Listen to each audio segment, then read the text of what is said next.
Hola amigos, hoy desde la isla de Samos os voy a explicar cómo elegiría yo un barco que quiero comprar. ¡Vamos!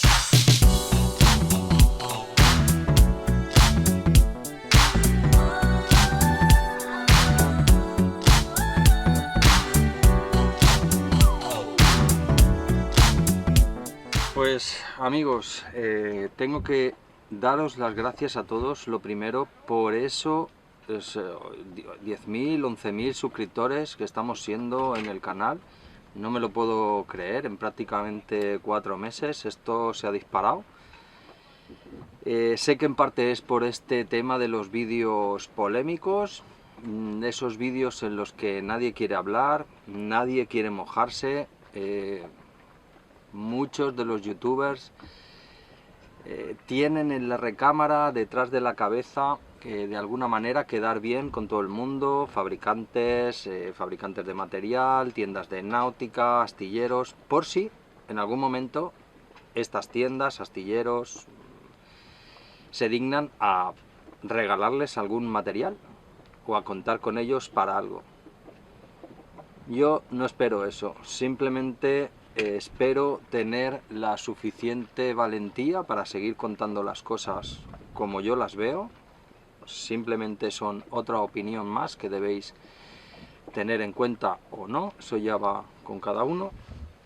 Pero lo que yo no voy a hacer es venderme o quedar bien con gente por si me la encuentro por la calle y me digan: oye, que yo tengo un tupper y mi tupper va de puta madre.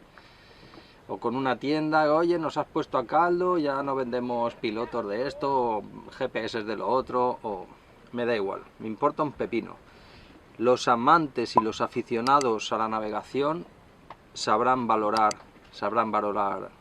esta postura.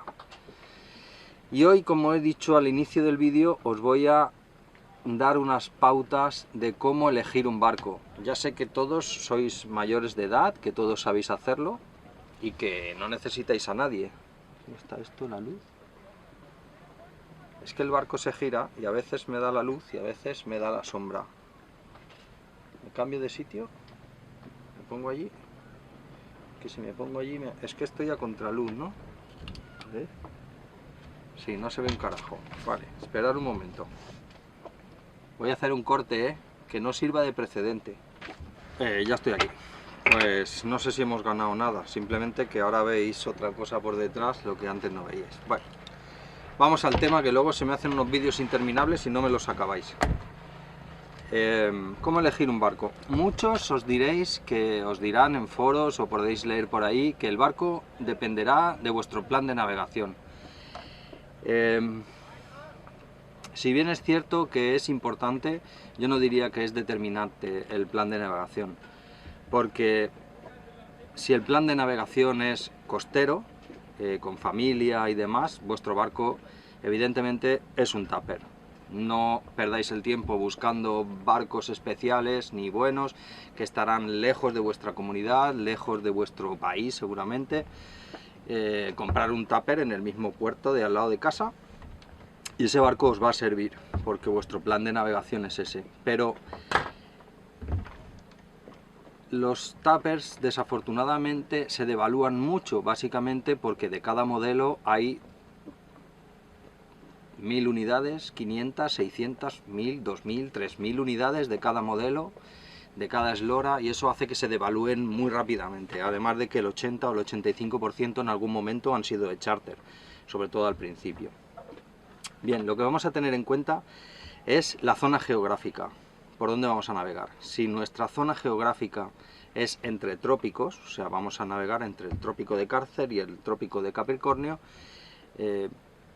pues con un barco de fibra nos sirve. No necesitamos un barco metálico, a no ser que seamos amantes de los barcos de metal. En ese caso no hay nada que objetar. Pero entre trópicos lo más normal es que los hielos, los icebergs y eso no lleguen hasta tan abajo y se deshagan antes y no tengamos problemas de durezas o de golpes o de tal, más allá de un container o de cualquier cosa que pueda estar flotando. Otra de las cosas que debemos ser realistas es en los días de navegación. ¿Cuántos días voy a navegar? No es lo mismo comprar un barco para navegar las vacaciones, tenerlo en el puerto, irle a hacer bricolaje y navegar todo lo que se pueda, que normalmente son algunos fines de semana y las vacaciones. No es lo mismo que alguien que realmente se jubila o que durante unos años abandona su vida en tierra y pretende navegar. El barco debe de ser muy diferente si es un barco de fines de semana o no. Otra cosa que debemos tener en cuenta es cuántos somos de familia, pero realmente, o sea, vamos a navegar en solitario, vamos a navegar en pareja o vamos a navegar en pareja y con hijos. En caso de que esos hijos sean pequeños, van a crecer en breve y ya no van a querer saber nada de vosotros, los que los tenéis, o son pequeños y van a venir habitualmente.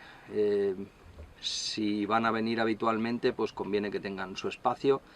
Si ya son un poco mayores y están en los últimos años, tal, ya no van a querer venir más con vosotros, de hecho no os van a querer ver ni en pintura, es más, estarán deseando que os piréis con el barco y les dejéis en casa solos para liarla. ¿Qué más? ¿Qué autonomía necesitáis? No es lo mismo un barco, para lo que digo, fines de semana y vacaciones, que un barco para vivir más tiempo. La autonomía en un barco es fundamental, autonomía de agua y autonomía de gasoil, porque si vamos a navegar necesitamos que al menos el barco cargue 400 o 500 litros de gasoil, ¿no? Que pueda hacer unas trayectorias de 300, 400 millas a motor si hace falta, y no tener que recalar en ningún sitio. Esto es fundamental, al menos para mí. El presupuesto. El presupuesto también es importante. Hay gente que tiene más recursos, unos tienen más recursos que otros, y pueden optar a otros barcos, a unos barcos más nuevos, unos barcos de mejor calidad, y las personas que no tienen estos recursos, pero tienen la misma pasión o más que los que tienen el dinero, pueden acceder a otro tipo de barco más viejo, en el cual van a necesitar trabajar en él y estar pendiente de todas las averías. Debemos preguntarnos cuánto sabemos de barcos. ¿Realmente somos capaces de desmontar una bomba inyectora? Somos capaces, no de repararla obviamente, pero sí de sacarla y de llevarla a reparar, o sacar un motor de arranque, o saber cuándo está roto un relé, cuándo no funciona esto, cómo cambiar esto, os cuento una anécdota simple, sencilla. Ahora mismo estamos con unos amigos aquí en el puerto de Pitagoria, en Samos, y me acaban de llamar que tienen un problema en el váter. Es un váter eléctrico, es el único váter que hay en el barco, es un váter eléctrico, no tiene función manual, o sea, se les ha roto la bomba.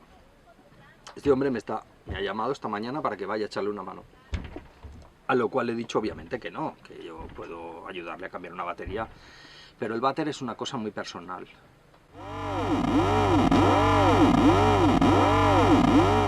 No quiero entrar en intimidades escabrosas, pero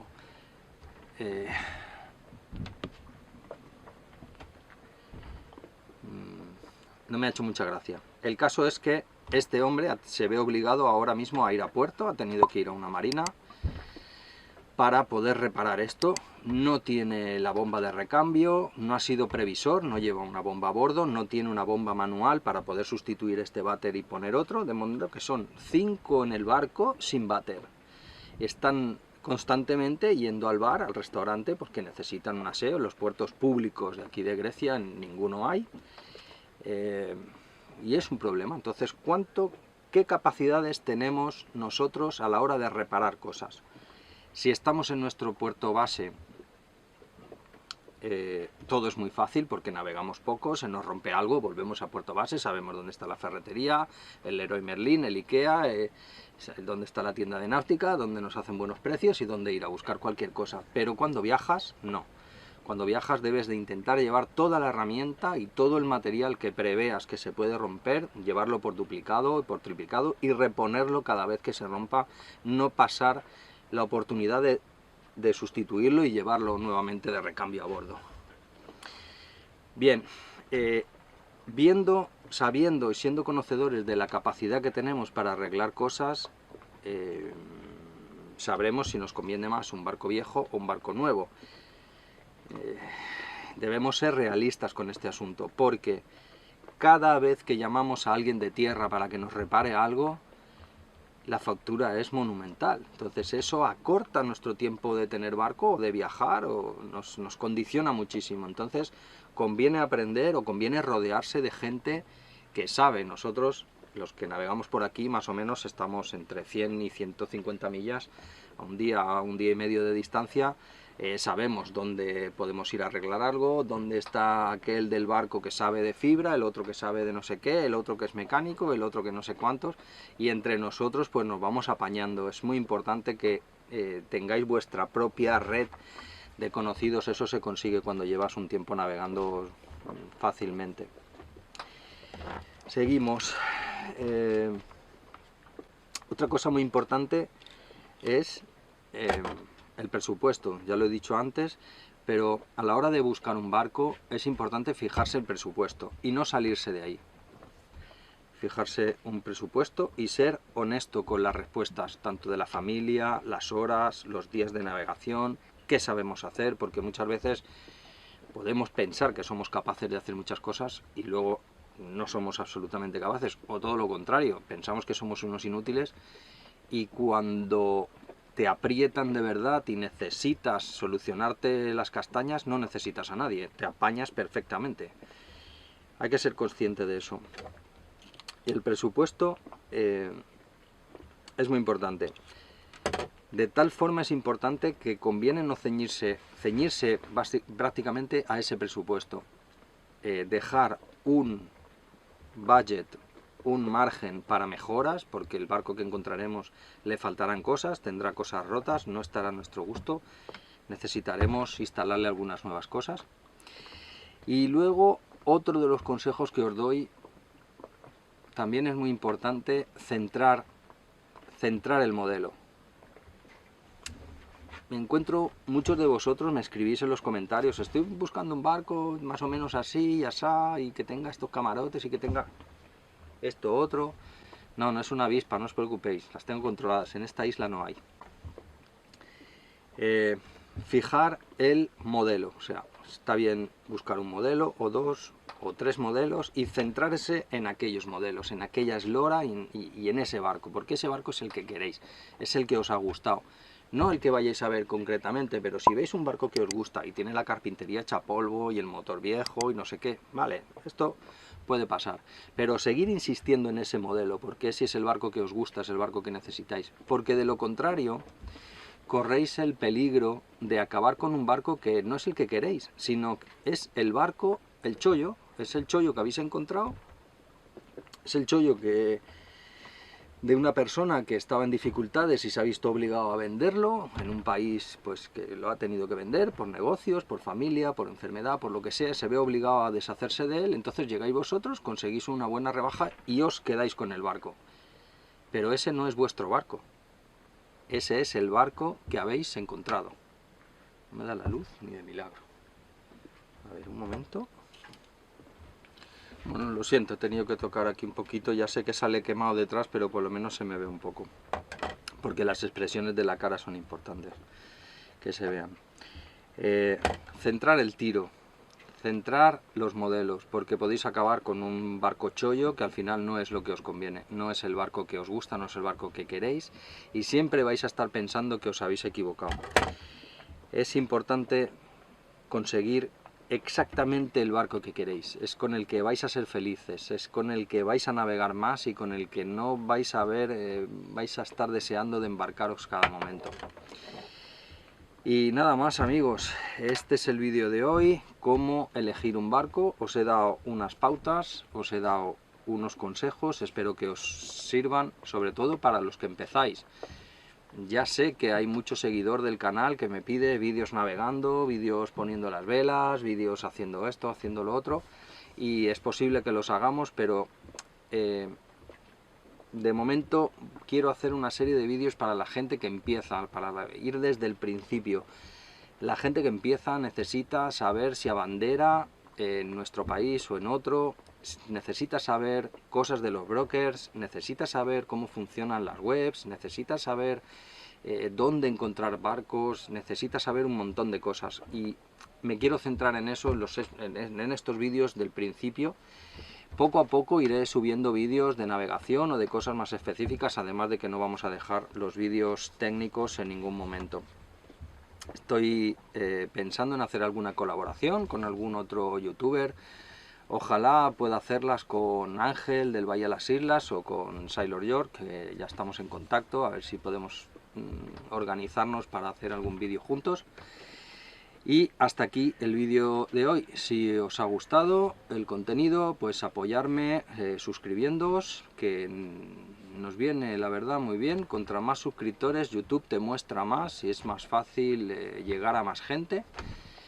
Y nada más, nos vemos en el próximo vídeo. Chao.